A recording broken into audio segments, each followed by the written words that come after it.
एकदा ना एक वडील आपल्या दोन्ही मुलांना आईस्क्रीम खाऊ घालण्यासाठी बाहेर नेतात. दोघांना एक एक स्कूप आईस्क्रीम दिलं जातं.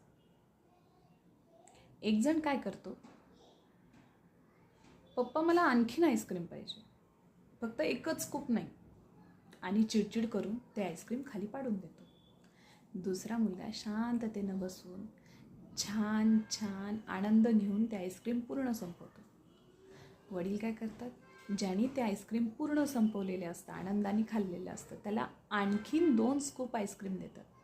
आणि जो मुलगा किरकिर करतो ना, चिडचिड करतो ना, त्याला म्हणतात, तुला मी नाही देणार आता, कारण तुला जे आधी आईस्क्रीम दिलं होतं तू त्याच्यासाठी थँकफुल राहिला का नाही ना, मग आता तुला आईस्क्रीम भेटणार नाही. ही गोष्ट याच्यासाठी सांगितली मी की भगवंतही आपल्या वडिलांसारखाच आहे.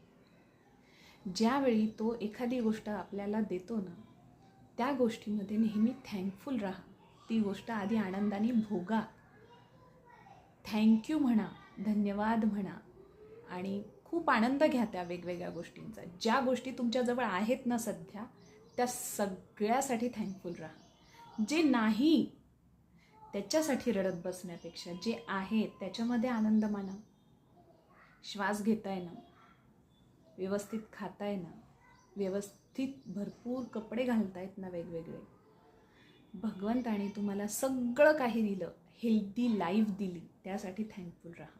नाही तर बरेचसे लोक असतात, असं म्हटलेलं आहे की दररोज 10 लाख लोक, पूर्ण जगामध्ये 10 लाख लोक सकाळी डोळेच उघडत नाही, डोळेच नाही उघडत.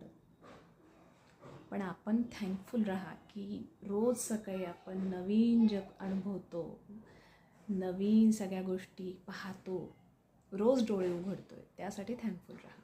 खातोय, पितोय, अनुभवतोय, आनंद घेतोय, भगवंत रोज काहीतरी नवीन शिकायला देतोय, त्यासाठी थँकफुल राहा.